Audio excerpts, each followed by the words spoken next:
जब मीरा 10 साल की हुई तो महल में उनके मेवाड़ के राजा कुंवर भोजराज से विवाह की बातें चलने लगी, जिन्हें सुनकर मीरा सदमे में आ गई। मीरा ने अपने दादू जी से सवाल किया कि एक कन्या के कितने वर हो सकते हैं, क्या कोई कन्या एक से अधिक पति रख सकती है? तो दादू जी ने इसे धर्म विरुद्ध और गलत बताया। तब मीरा ने पूछा तो उनकी माता ने उनके एक और विवाह करवाने की इच्छा क्यों रखी, जबकि उन्होंने खुद बताया कि मीरा के पति गिरधर लाल हैं। तब दादू जी ने मीरा को समझाया कि उनके जीते जी कोई मीरा का विवाह नहीं कर सकेगा, पर उनकी मृत्यु के बाद अगर कोई मीरा का विवाह करवाए तो उसे घबराना नहीं चाहिए। असली पति तो मन का ही होता है, तन का पति भले कोई भी बने, मन का पति ही असली पति होता है। मीरा खुश हो गई और उसने घोषणा की कि उसे तन का पति नहीं चाहिए, उसके लिए मन के पति गिरधर ही पर्याप्त है। फिर मीरा श्याम कुंज में जाकर पद गा गा कर गिरधर के सामने खूब रोई कि उसकी लाज, उसका प्रेम खतरे में है।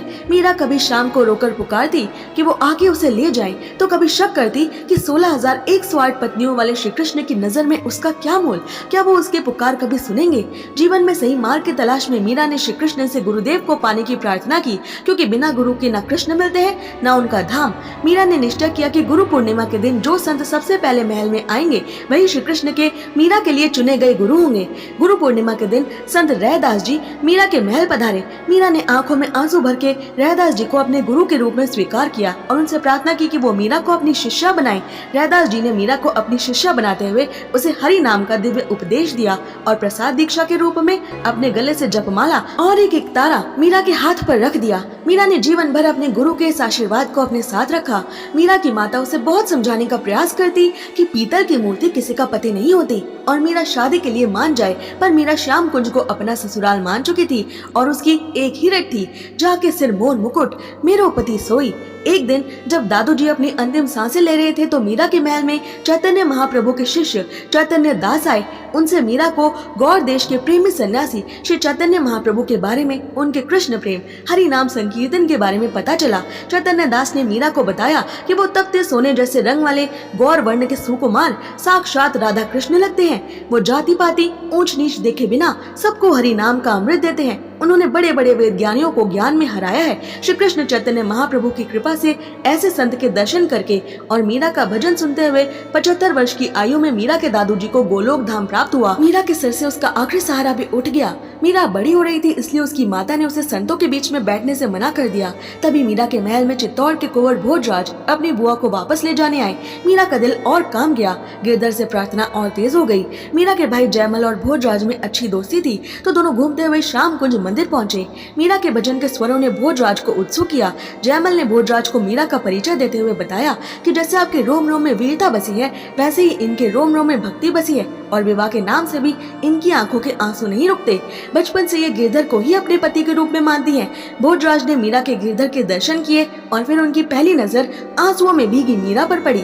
जयमल ने कृष्ण विरह में रोती मीरा को चुप कराना चाहा और भोजराज श्याम कुंज के द्वार पर खड़े सब कुछ काफी देर तक आश्चर्य से देखते रहे। फिर उन्होंने सीधा मीरा से कहा, देवी। मीरा समझ गई कि भोजराज हैं। फिर भोज कुंवर ने कहा, खुद का अंत करना महापाप है। मुझ भाग्यहीन के कारण ही आप जैसी भक्तिमती कुमारी को इतना दुख सहना पड़ रहा है। उचित तो यही है कि मैं ही इस देह को छोड़ दूं ताकि सारा कष्ट ही कट जाए। पर क्या इससे आपकी समस्या सुलझ जाएगी? मैं नहीं तो मेरा भाई या फिर कोई और। राजपूतों में वरों की क्या कमी है? हम लोगों का अपने गुरुजनों पर बस नहीं चलता। वे भी क्या करें? क्या कभी किसी ने सुना है कि बेटी बाप के घर कुंवारी बैठी रह गई हो? पीढ़ियों से जो होता आया है उसी के लिए तो सब प्रयत्नशील हैं। मुझे तो इस उलझन का एक ही हल समझ में आता है और वो ये कि माता पिता और परिवार के लोग जो करे सो करने दीजिए और अपना विवाह आप ठाकुर जी के साथ ही कर लीजिए। यदि ईश्वर ने मुझे निमित्त बनाया तो मैं वचन देता हूँ कि केवल दुनिया की दृष्टि में ही आपका बींद बनूंगा, पर आपके लिए नहीं। मैं जीवन में कभी भी आपकी इच्छा के विपरीत आपकी देह को स्पर्श भी नहीं करूंगा। कहते कहते भोजराज का गला भर आया।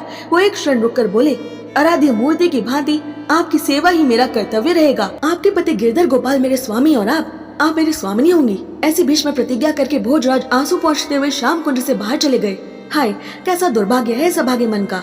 कहाँ जा लगा ये, जहाँ इसकी रत्ती भर भी परवाह नहीं। पाँव तले रुंधने का भाग्य लिखा कर आया है बदनसीब। भोजराज ने खुद से बातें करना शुरू कर दिया। मीरा, कितना मीठा नाम है ये, जैसे अमृत से सिंचित हो। अच्छा, इसका अर्थ क्या है भला? किससे पूछूं? अब तो उन्हीं से पूछना होगा। उनके चित्तौड़ आने पर उनके होठों पर उन्हीं से मुस्कान। हृदय में विद्युत तरंग थिरक गई। वे मीरा से मानो प्रत्यक्ष बातें करने लगे। मुझे केवल तुम्हारे दर्शन का अधिकार चाहिए। तुम प्रसन्न रहो, तुम्हारी सेवा का सुख पाकर ये भोज निहाल हो जाएगा। मुझे और कुछ नहीं चाहिए, कुछ भी नहीं। ऐसे ही और रोचक अनसुने तथ्य जानने के लिए सब्सक्राइब करें।